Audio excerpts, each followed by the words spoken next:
அனைவருக்கும் வணக்கம். நம்ம இந்த வீடியோவில் வந்து 11th எக்கனாமிக்ஸில் இருக்கிற இந்திய பொருளாதாரம் விடுதலைக்கு முன்னாடி அப்புறம், விடுதலைக்கு முன் பின், ஓகேவா?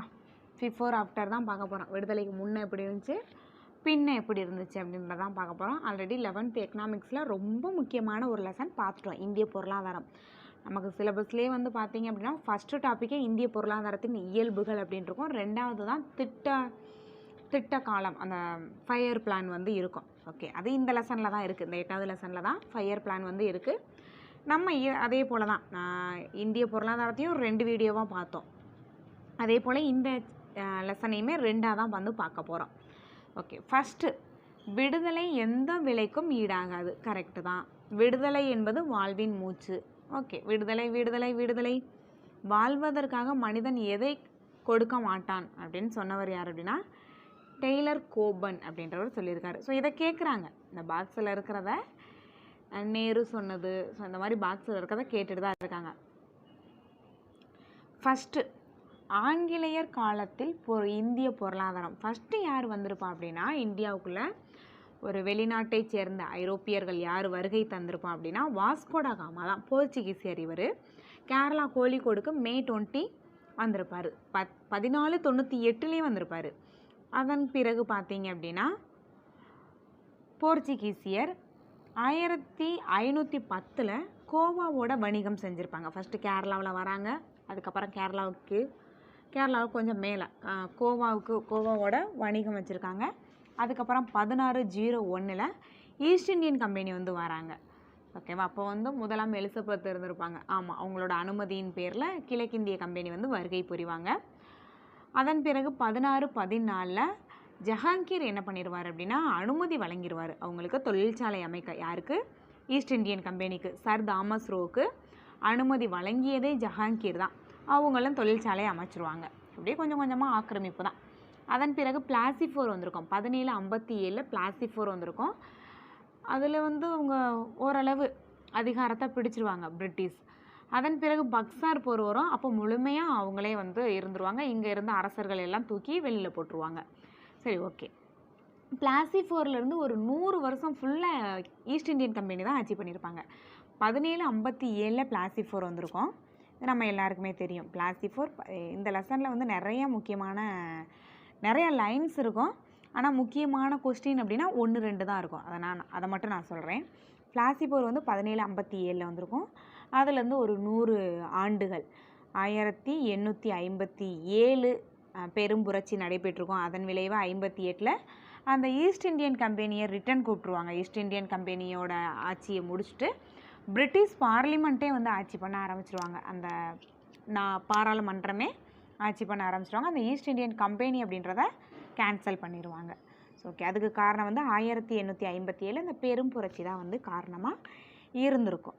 ஓகே, அடுத்தது நம்ம வந்து ஆங்கிலேய கால வரலாறு. ஆங்கிலேயர் வர்றதுக்கு முன்னாடி இந்தியாவில் பார்த்தீங்க அப்படின்னா இந்திய பொருளாதாரம் கிராமத்தை சார்ந்து இருந்திருக்கும். கிராமத்தை சார்ந்து இருந்தது. கிராம பொருளாதாரம் சுயசார்பு பொருளாதாரமாக இருந்திருக்கும். ஆனால் பிரிட்டிஷ் வந்ததுக்கப்புறம் பார்த்துட்டிங்கன்னா தொழிற்சாலை நிறையா அனுமதி வழங்கிடுவாங்க. அவங்களோட பொருட்களை கம்மியான இறக்குமதி வரி விதித்து இறக்குமதி பண்ணுவாங்க. பட் நம்மளோட பொருளை வந்து ஏற்றுமதி எல்லாம் பண்ண மாட்டாங்க. ஓகே, அந்த மாதிரி நிறையா பண்ணிடுவாங்க. கிட்டத்தட்ட ஒரு 200 ஆண்டு காலம் நம்ம இந்தியாவை வந்து பிரிட்டிஷ் ஆட்சி பண்ணியிருப்பாங்க. அந்த 200 ஆண்டு காலத்தை 3 கட்டங்களாக பிரிக்கிறாங்க. அது என்ன 3 கட்டம் அப்படின்னா அது வேறு ஒன்றும் இல்லை. ஃபஸ்ட்டு வணிக மூலதன காலம், தொழில் மூலதன காலம், நிதி மூலதன காலம். இந்த வணிக மூலதன காலத்தில் 1757 பிளாசிஃபோர் சொன்னேன். அப்போ தான் அவங்களோட என்ட்ரியாக இருந்திருக்கும். அதிகாரப்பூர்வமாக ஆட்சி பண்ண ஆரம்பிச்சிருவாங்க. பக்சார் போரில் முழுமையாக. ஓகே, அதில் தான் இந்த யார் இருந்திருப்பா அப்படின்னா மீர் காசிம், சிராஜுத்தௌலா. அப்போ தான் அந்த டைம் தான் பிளாசிஃபோர். அதில் இருந்து 1813 வரைய பார்த்தீங்க அப்படின்னா வணிக மூலதன காலம். 17 இந்த வணிக மூலதன காலம் பக்கத்தில் 1757 to 1813 எழுதிக்கங்க. அடுத்தது தொழில் மூலதன காலம், அந்த 1813 to 1858 அந்த ஈஸ்ட் இந்தியன் கம்பெனி வரைய அவங்க ஆட்சி பண்ணுற வரைய. அடுத்து மூலதன காலம்ன்றது அதுக்கப்புறம் 19ஆம் நூற்றாண்டு. ஓகே, இது ஃபுல்லாகவே வந்து இந்த ஒரு பக்கமும் தேவையில்லை, இதுதான் இருக்கும். நிதி மூலதன காலம் 19ஆம் நூற்றாண்டின் இறுதி. அடுத்து முக்கியமான ஒன்று அப்படின்னா இந்திய கைவினைப் பொருட்கள் நசிவு காலம். நம்ம பிரிட்டிஷ் வந்து ஆட்சி பண்ணும்போது அவங்களோட அந்த தொழிற்சாலை அதிகரிப்பாங்க, அவங்களோட பொருட்களை வந்து அதிகமான விலைக்கு விற்பாங்க, இந்த மாதிரி நிறைய பண்ணுவாங்க. அது தேவையில்லை நமக்கு. அடுத்தது இந்த நில உடைமை முறைன்னு சொல்லுவாங்க, ஜமீன்தாரி முறை, மகள்வாரி முறை. இது நம்ம படிச்சிருப்போம், ஆல்ரெடி படிச்சிருப்போம், இங்கேயும் இருக்குது. ஜமீன்தாரி முறை பார்த்திங்க அப்படின்னா ஹாரன் வாலிஸ் பிரபு தான். அப்போது ஹாரன் வாலிஸ் பிரபு வந்து இருந்திருப்பார் 1793. நிரந்தர சொத்துரிமை சட்டம்னு சொல்லுவாங்க ஜமீன்தாரி முறையை, நிரந்தர சொத்துரிமை சட்டம். இதில் பார்த்தீங்க அப்படின்னா நில சுவான்தாரர்கள் ஜமீன்தார்களும் நிலத்தின் சொந்தக்காரராக இருப்பாங்க. இப்போ நிலத்தோட சொந்தக்காரராக நிலத்தில் விவசாயம் பண்ணுறவர் இருக்க மாட்டார். யார் இருந்திருக்கா? நில சுவான்தாரர்களும் ஜமீன்தாரும் தான் நிலத்தோட சொந்தக்காரர்களாக அறிவிக்கப்பட்டிருக்காங்க. நில வருவாயை அரசுக்கு செலுத்த வேண்டிய முழு பொறுப்பும் அவர்களிடம்தான் இருந்துச்சு. அந்த நில வருவாயை அரசுக்கு செலுத்த வேண்டிய அந்த அனைத்து பொறுப்புகளும் யார்கிட்ட இருந்தது அப்படின்னா அந்த நில சுவான்தாரர்கள் ஜமீன்தார்கள்ட்ட தான் இருந்திருக்கும். வசூலிக்கப்பட்ட நில வரியில் நம்ம வந்து விவசாயம் பண்ணுவோம், வேர்வை சிந்தி விவசாயம் பண்ண அந்த வருவாயில் பார்த்தீங்க அப்படின்னா 11/10 பங்கை வந்து கவர்மெண்ட்டுக்கு கொடுத்துருவாங்க, அரசுக்கு செலுத்த வேண்டும். மீதம் உள்ள 11 அந்த 10 பங்கு போயிடுச்சுன்னா மீதம் ஒரு பங்கு இருக்கும், அதை ஜமீன்தார்கள் அவங்களுக்கான ஊதியமாக வச்சுக்கிருவாங்க. அடுத்தது மகள்வாரி. மகள்னா கிராமம் பொருள், ஓகேவா? மகள்னா கிராமம். இந்த முறை பார்த்திங்கன்னா மத்திய பிரதேசம், பஞ்சாப் அந்த பகுதிகளில் மகள்வாரி முறையானது இனவாரி முறைன்னு சொல்லுவாங்க. இதில் பார்த்திங்க அப்படின்னா கிராம மக்களான குழுவினர் நில சொந்தக்காரர்களாக இருந்திருப்பாங்க. அங்கே யார் நில சொந்தக்காரர்கள்னு சொன்னால் நில சுவான்தாரர்கள் ஜமீன்தார்களே சொந்தக்காரராக இருந்திருப்பாங்க. ஆனால் இங்கே கொஞ்சம் பரவாயில்ல, கிராம மக்களான ஆனால் குழுவினர், அந்த கிராம மக்கள் குழு தான் நில சொந்தக்காரர்களாக இருந்திருப்பாங்க. நிலத்தை உழவர்களிடம் பிரித்து கொடுத்து அவர்களிடமிருந்து வருவாயை பெற்று கவர்மெண்ட்டுக்கு செலுத்தியிருப்பாங்க. அப்போ என்ன கவர்மெண்ட்? பிரிட்டிஷ் கவர்மெண்ட் இருந்திருப்பாங்க. அடுத்தது ராயத்து வாரி முறை, சொந்த சாகுபடி முறைன்னு இன்னொரு பேர் இருக்குது. மகள்வாரி முறை வந்து இனவாரி முறை மாதிரி, இது வந்து பாருங்கள் ராயத்து வாரி முறை சொந்த சாகுபடி முறை. இந்த முறை வந்து ஃபஸ்ட்டு தமிழ்நாட்டில் தான் அறிமுகம் செஞ்சுருப்பாங்க. அதுக்கப்புறம் மகாராஷ்டிரா, குஜராத், அஸ்ஸாம், கூர்க்கு, அதுக்கப்புறம் வந்து கிழக்கு பஞ்சாப், மத்திய பிரதேசம் அந்த பகுதிகளிலையும் விரிவுபடுத்தப்பட்டிருக்கும். நிலத்தை சொந்தம் கொண்டாடும் உரிமை, நிலத்திற்கான கட்டுப்பாடும் நில உரிமையாளரிடமே இருந்தது. உழுபவருக்கும் உரிமையாளருக்கும் இடையே நேரடியாக தொடர்பு இருந்தது. ஓகே. விடுதலைக்கு முன்னர் இம்முறை குறைந்த அடக்குமுறை, அந்த 3 முறை பார்த்தோம். ஜமீன்தாரி முறை பார்த்தோம், மகள்வாரி முறை பார்த்தோம், ராயத்து வாரி முறை பார்த்தோம். அந்த 3 முறைகள்லேயே குறைந்த அளவு, ஆனால் 3மே வந்து விவசாயிகளை வந்து விவசாயிட்ட இருந்து தான் காசை வந்து பறிச்சிருப்பாங்க அந்த டேக்ஸுன்ற பேரில். அதில் கொஞ்சமான ஒடுக்குமுறை கொண்டது இந்த ராயத்து வரி முறை. ஓரளவு விவசாயிகள் உழுபவர்கள் விவசாயம் செய்கிறவங்க ஓரளவு ஹாப்பியாக இருந்திருப்பாங்க.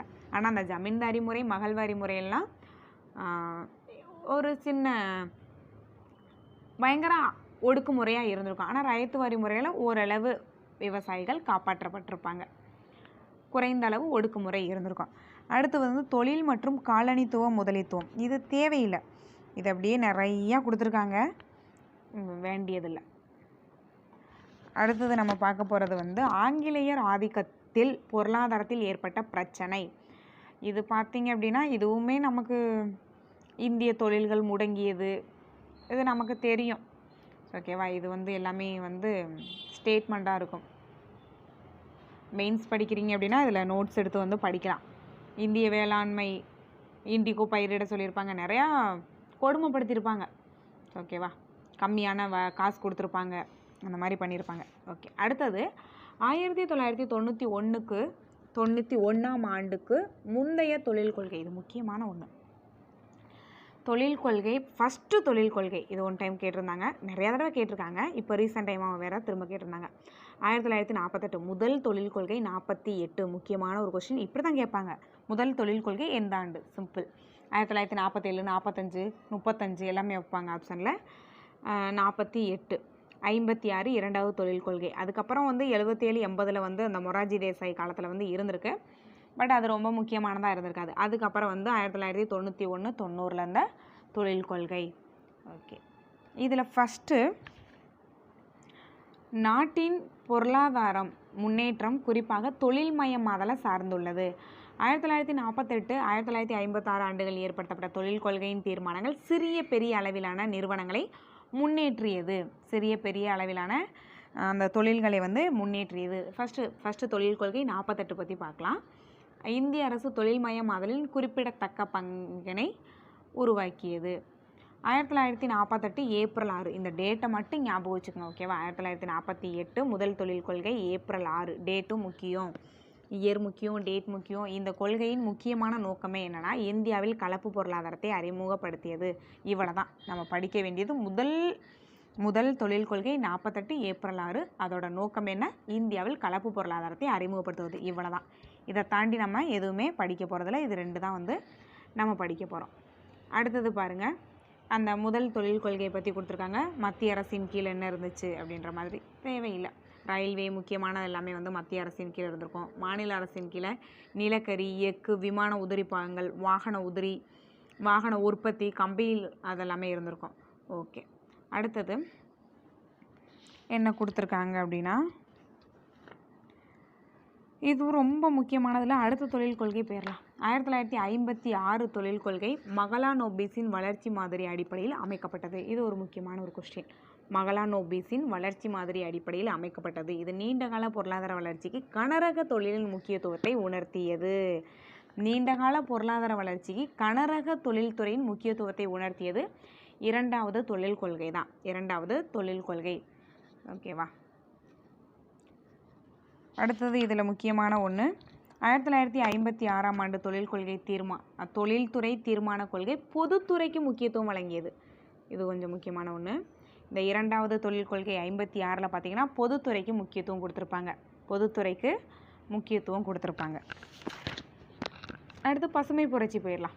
பசுமை புரட்சி எம்.எஸ். சுவாமிநாதன். பசுமை புரட்சி எம்.எஸ். சுவாமிநாதன் தமிழகத்தை சேர்ந்தவங்க. இந்த ஆண்டிற்குரிய பாரத ரத்னா விருதை பெற்றவர். 2024ஆம் ஆண்டுக்கான பாரத ரத்னா விருதை பெற்றவர், தமிழகத்தை சேர்ந்தவர். ஓகே, பசுமை புரட்சி வேளாண் துறையில் தொழில்நுட்ப மாற்றத்தை ஏற்படுத்தி ஒரு திருப்பு முனையாக அமைந்தது. 1960ஆம் ஆண்டு பிறகு பாரம்பரிய வேளாண் முறைகள் சிறிது சிறிதாக மாற்றப்பட்டு புதிய தொழில்நுட்ப வேளாண் முறைகள் இந்தியாவில் அறிமுகம். அதற்கு முக்கியமான ஒரு நபரே இவங்க தான், எம்.எஸ். சுவாமிநாதன். வேளாண் முறையில் சின்ன சின்ன மாற்றங்கள் கொண்டு வராங்க. அதனால தான் உணவு, அந்த பட்டினி, பஞ்சம் அப்படின்ற ஒரு நிலை வந்து மாறுது. ஆரம்பமாக 1960 to 61 7 மாவட்டங்களில் வழிநடத்தும் திட்டம் மூலமாக புதிய தொழில்நுட்பத்தை வேளாண் துறையில் பயன்படுத்தும் முயற்சி எடுக்கப்பட்டது. இது ஒரு முக்கியமான ஒன்று.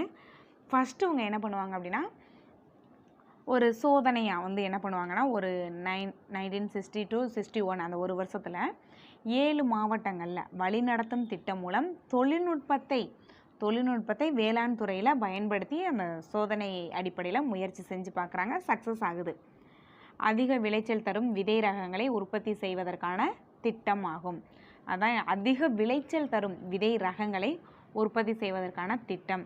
இதோட சாதனைன்னு பார்த்தீங்க அப்படின்னா, கோதுமை நெல் உற்பத்தி பன்மடங்கு பெரியது. இதை வந்து கேட்டுகிட்டே இருப்பாங்க. பசுமை புரட்சியில் முக்கியத்துவம் கொடுக்கப்பட்ட பயிர் எது அப்படின்னா கோதுமை நெல்.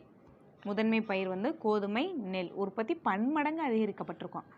அடுத்தது பார்த்தோம் அப்படின்னா மக்காச்சோளம், அதிக விளைச்சல் தரக்கூடிய நெல், கோதுமை, மக்காச்சோளம், சோளம் முக்கியத்துவம் கொடுக்கப்பட்டது. இது 4மே ஃபஸ்ட்டு முதன்மை அப்படின்னா நெல், கோதுமை தான். அடுத்தது மக்காச்சோளம், சோளம். ஓகே, அடுத்தது வணிக பயிர்கள், பணப்பயிர்களான கரும்பு, பருத்தி, சணல், எண்ணெய் வித்து, உருளைக்கிழங்கு உற்பத்தி அதிகரிக்கவும் உதவியது. ஆனால் அதை முதன்மைனாவே நெல், கோதுமை தான். அந்த மாதிரி வேளாண்மைக்கு தேவையான இயந்திரங்கள் அதிகமாக அறிமுகம் செய்யப்பட்டிருக்கும். ஓகேவா? அடுத்தது இரண்டாவது பசுமை புரட்சி. இதோட பலவீனம், பலம் பற்றி கொடுத்துருக்காங்க. ஜஸ்ட் இதை ஒன் டைம் வந்து ரீட் பண்ணி வச்சுக்கோங்க. ரீட் பண்ணுங்கள். இரண்டாவது பசுமை புரட்சிக்கு முன்னாடி இங்கே ஒரு கலராக வந்து ஒரு அழகாக ஒன்று கொடுத்துருக்காங்க. பசுமை புரட்சின்னு எதை சொல்லுவோம் அப்படின்னா வேளாண்மை உணவு தானிய உற்பத்தியை பசுமை புரட்சி. அடுத்து வெண்மை புரட்சி அப்படின்றது பால் பொருட்கள். வெண்மை புரட்சின்றது பால் பொருட்கள். மீன் உற்பத்தி அதிகரிப்பது தான் நீல புரட்சி. அடுத்து எண்ணெய் வித்துக்கள், சூரியகாந்தி எண்ணெய், அதுதான் எண்ணெய் வித்துக்கள் அப்படின்றது மஞ்சள் புரட்சி. அடுத்து பழங்கள் ஆப்பிள் அந்த உற்பத்தி அதிகரிப்பது தங்க புரட்சின்னு சொல்லுவாங்க. பெட்ரோலியம் உற்பத்தி அதிகரிப்பு வந்து கருப்பு புரட்சி. முட்டை வெள்ளி புரட்சி. வெண்மை புரட்சி வேற, வெள்ளி புரட்சி வேற. வெள்ளி வந்து முட்டை. வட்ட புரட்சி உருளைக்கிழங்கு. சிவப்பு புரட்சி இறைச்சி மற்றும் தக்காளி. ரெட்டு வந்து இறைச்சி மற்றும் தக்காளி. சாம்பல் புரட்சி உரங்கள். இளஞ்சிவப்பு புரட்சி வந்து இறால். அடுத்தது பழுப்பு புரட்சி வந்து தோல் பொருட்கள். பழுப்பு புரட்சி தோல் பொருட்கள், இது முக்கியமான ஒன்று. இரண்டாவது பசுமை புரட்சி. இரண்டாவது அதிக வேளாண்மை வளர்ச்சிக்காக இந்திய அரசு இரண்டாவது பசுமை புரட்சியை செயல்படுத்தியது. அதோட நோக்கம் என்ன அப்படின்னா 2006-07 214 மில்லியன் டன்களாக இருந்த உணவு பயிர் உற்பத்தியை 2020 400 மில்லியன் டன்னாக உயர்த்துவதான் எதோட நோக்கம்? இரண்டாவது பசுமை புரட்சியின் நோக்கம். இதை ஞாபகம் வச்சுங்க. இரண்டாவது பசுமை புரட்சியோட நோக்கமே என்னன்னா 2006-07 ரெண்டாவது பசுமை புரட்சி மேற்கொள்ளப்படுது. அதில் என்ன சொல்லியிருப்பாங்கன்னா 214 மில்லியன் டன்னாக இருக்கிற உணவு பயிர் உற்பத்தியை 400 மில்லியன் டன்னாக உயர்த்துவது. வேளாண்மையின் வளர்ச்சி வீதத்தை 15 ஆண்டுகளில் 5% உயர்த்த திட்டமிட்டுள்ளது. ஓகே, அடுத்து தொழிற்சாலை பற்றி பார்க்கலாம். பெரிய அளவிலான தொழிற்சாலை. இரும்பு எஃகு தொழிற்சாலை. முதல் எஃகு தொழிற்சாலை ஷாரியாவில் உள்ள ஹுல்டி அப்படின்ற இடத்துல நிறுவப்பட்டிருக்கும். மேற்கு வங்காளத்தில் உள்ள வங்காள இரும்பு தொழிற்சாலை கம்பெனி, வங்காள இரும்பு தொழில் கம்பெனி 1870. அதுக்கப்புறம் வந்து 1907 பெரிய அளவிலான இரும்பு எஃகு தொழிற்சாலை ஜாம்ஷெட்பூர். அதனைத் தொடர்ந்து டிஸ்கோ தொழிற்சாலை 1919 பான்போரிலும் தொடங்கப்பட்டது. இது எல்லாமே வந்து தனியார் துறை தான். அடுத்து முதல் நிறுவப்பட்ட பொதுத்துறை நிறுவனம் பத்ராவதியில் உள்ள விஸ்வேஸ்வரய்யா இரும்பு எஃகு தொழிற்சாலை. இது ஒரு முக்கியமான ஒரு கொஸ்டின்.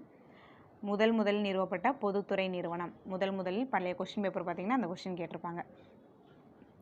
ஓகே, அடுத்தது இரும்பு எஃகு நிறுவனம் 1974 ஆண்டு நிறுவப்பட்டது. எஃகு துறையை மேம்படுத்தும் பொறுப்பும் அதற்கு அளிக்கப்பட்டது. தற்போது இந்தியா எஃகு உற்பத்தியில் உலகளவில் 8வது இடத்தில் உள்ளது. இதை நோட் பண்ணிக்கோங்க. இரும்பு எஃகு உற்பத்தியில் 8வது இடம். இந்தியா எத்தனாவது இடம் அப்படின்னா 8வது இடம். அடுத்து சணல் பார்க்கறதுக்கு முன்னாடி இந்த பொதுத்துறை எஃகு நிறுவனங்களுக்கு எந்தெந்த நாடு உதவியதுன்னு பார்க்கலாம். ஒடிஷாவில் இருக்கிற ரூர்கலாவில் நிறுவப்பட்டுள்ள எஃகு நிறுவனத்திற்கு உதவிய நாடு வந்து ஜெர்மனி. மத்திய பிரதேசம் ஃபிலாயில் இருக்கிற தொழிற்சாலைக்கு உதவியது ரஷ்யா. துர்காப்பூர் வந்து இங்கிலாந்து அரசு. அடுத்தது பொகாரோ, இது ஜார்க்கண்டில் இருக்குது, இதுக்கும் ரஷ்யா தான். பர்னப்பூர் வந்து மேற்கு வங்காளத்தில் இருக்குது, இதுக்கு வந்து தனியார் துறையிலிருந்து பெறப்பட்டது. விசாகப்பட்டினம் ஆந்திரா, இது ரஷ்யா தான். பெரன்பூர் வந்து மேற்கு வங்கம், தனியாரிடம் இருந்து பெறப்பட்டது. சேலம் தமிழ்நாட்டில் இருக்கிறது, வெளிநாட்டு உதவியே இல்லை, ஃபுல்லாக நம்மளோட கவர்மெண்ட் தான். விஜய்நகர் கர்நாடகா நம்ம கவர்மெண்ட் தான், இந்திய கவர்மெண்ட் தான். பத்ராவதி கர்நாடகா நாட்டுடைமையாக்கப்பட்ட விஸ்வேஸ்வரய்யா இரும்பு எஃகு நிறுவனம் நம்மளோட மத்திய மாநில அரசுக்கு சொந்தமானது. அடுத்தது சணல் தொழில் பற்றி பார்க்கலாம். 1855 மேற்கு வங்க மாநிலம் ரேஸ்ரா, இதை கேட்டுகிட்டே இருக்காங்க, ரேஸ்ரா என்ற ஊரில் இது வந்து நிறுவப்பட்டது. சணல் முக்கியமான ஒன்று. 1855 மேற்கு வங்க மாநிலம் ரேஸ்ரா அப்படின்ற ஊரில் நிறுவப்பட்டது. ஓகேவா? அடுத்தது இந்தியா, உலகளவில் இந்தியா கச்சா சணல் உற்பத்தியிலும் சணல் பொருள் உற்பத்தியிலும் முதலிடத்தில், சணல் பொருட்கள் ஏற்றுமதியில் 2வது இடம். சணல் உற்பத்தியிலும் சணல் பொருட்கள் தயாரிப்பிலும் முதலிடம், ஏற்றுமதியில் 2வது இடம் தான். முழுமையாக ஏற்றுமதி பண்ணுறதில்ல, ஸோ 2வது இடம் தான். பருத்தியும் நெசவு தொழிலும் மொத்த உள்நாட்டு உற்பத்தியில் இதோட பங்குன்னு பார்த்தோம் அப்படின்னா மொத்த உள்நாட்டு உற்பத்தியில் 4%, மதிப்பு கூட்டு உற்பத்தியில் 20%, ஏற்றுமதி வருவாயில் 1/3 இந்த துறையின் மூலம் கிடைக்கிறது. பருத்தி நெசவு துறையின் மூலம் மொத்த உள்நாட்டு உற்பத்தியில் 4%, மதிப்பு கூட்டு வரி உற்பத்தியில் 20%, ஏற்றுமதி வருவாயில் 1/3. எதனால் அப்படின்னா பருத்தி நெசவு தொழிலினால் இந்தியாவிற்கு கிடைக்கிற வருமானம். அடுத்தது கொல்கத்தாவிற்கு அருகே உள்ள குளோஸ்டர் துறைமுக நகரில் 1818ஆம் ஆண்டில் முதல் புதிய துணி உற்பத்தி ஆலை அமைக்கப்பட்டது. அடுத்தது ஆனால் அது சிறப்பாக இயங்கல் அப்படின்னு கொடுத்துருக்காங்க. அடுத்து 1854 மும்பையில் KGN டாஃபர் என்பவரால் மும்பையின் நூற்பு நெசவு நிறுவனம் உருவாக்கப்பட்டது. அடுத்தது சர்க்கரை தொழில் வந்துடலாம். சர்க்கரை தொழில் பார்த்தீங்க அப்படின்னா அதிகமாக மகாராஷ்டிரா மாநிலம் 1/3 இந்தியாவில். அதனைத் தொடர்ந்து யூபி உத்தரப்பிரதேசம். இதில் சர்க்கரையில். உரத்தொழிலில் பார்த்தீங்க அப்படின்னா உலகில் 3வது நாடு நம்ம இந்தியாவில் நைட்ரஜனை பயன்படுத்தி தயாரிக்கும் உரத்தொழிலில் உலகில் 3வது பெரிய தொழில் இந்தியா தான் உரத்தொழில். அடுத்து காகித தொழில் 1812ஆம் ஆண்டு செராம்பூர், இது ஒரு முக்கியமான ஒன்று, காகித ஆலை உருவாக்கப்பட்டது. செராம்பூர் 1812. உலகில் உள்ள காகித தொழிற்சாலைகளின் பட்டியலில் இந்தியா 15வது இடம். அடுத்தது பட்டுத்தொழில் பார்த்தீங்க அப்படின்னா பட்டு தயாரிப்பில் இந்தியா 2nd place, 2வது இடம். சீனா தான் முதலிடம் பட்டு தயாரிப்பில். உலக அளவில் இந்தியா அந்த பட்டு உற்பத்தியில் 16%, 2வது இடம். 5 வகையான பட்டு துணிகள் உற்பத்தி செய்யப்படுகிறது. அடுத்தது பெட்ரோலிய மற்றும் இயற்கை எரிவாயு. அஸ்ஸாம் மாநிலத்தில் டிக்பாய் என்ற இடத்தில் 1889 வெற்றிகரமாக முதலில் எண்ணெய் கிணறு தோண்டப்பட்டது. அடுத்தது பாருங்க, எண்ணெயும் மற்ற எரிவாயு வளங்களையும் எடுப்பதற்காக உத்தரகாண்ட் மாநிலத்தில் உள்ள டேராடூன் நகரில் 1956ஆம் ஆண்டு எண்ணெய் மற்றும் எரிவாயு கழகம் உருவாக்கப்பட்டது. டேராடூனில் எண்ணெய் மற்றும் எரிவாயு கழகம் 1956. ஸோ அவ்வளோதான் முக்கியமான கொஸ்டின்ஸ் எல்லாமே பார்த்துட்டோம். அடுத்தது ஃபைனலாக இதை மட்டும் பார்த்துட்டு இந்த வீடியோவை முடிச்சிடுவோம். அடுத்த வீடியோவில் நம்ம 5ஆண்டு திட்டங்கள் பார்க்கலாம். இந்த லெசனில் தான் இருக்குது, ஓகேவா? 8வது லெசனில் தான் ரெண்டுமே இருக்குது. பட் அடுத்த வீடியோவில் அதை நம்ம பார்க்கலாம். இப்போ வந்து சிறு குறு நடுத்தர நிறுவனங்கள் இதுக்கான ஆக்ட் MSME ஆக்ட் 2006. இதில் உற்பத்தி நிறுவனங்கள், சேவை நிறுவனங்கள் ரெண்டுமே கொடுத்துருக்காங்க. ரெண்டை மட்டும் பார்த்துட்டு முடிச்சிடலாம். அடுத்தது தேசியமயமாக்கப்பட்ட பேங்க், வங்கிகள், 5ஆண்டு திட்டம், அதெல்லாம் நம்ம அடுத்த வீடியோவில் வந்து நம்ம பார்க்கலாம். இப்போ MSME அந்த உற்பத்தி நிறுவனங்கள், சேவை நிறுவனங்கள் ரெண்டையும் பார்ப்போம். இப்போ உற்பத்தி நிறுவனங்களில் குறு சிறு நடுத்தர அப்படின்ட்டு இருக்கும். இதில் அந்த இன்வெஸ்ட்மெண்ட் அதை மட்டும் பார்க்கலாம். ஃபஸ்ட்டு உற்பத்தி நிறுவனங்களில் 3 குறு சிறு நடுத்தர. தொழிற்சாலை மற்றும் கருவிகளுக்கான முதலீட்டு ரூபாய் 25 லட்சத்துக்கும் மிகாமல் இருக்கணும். நான் சொல்கிறது இப்போ வந்து உற்பத்தி நிறுவனங்களுக்கு சொல்கிறேன், 25 லட்சம்.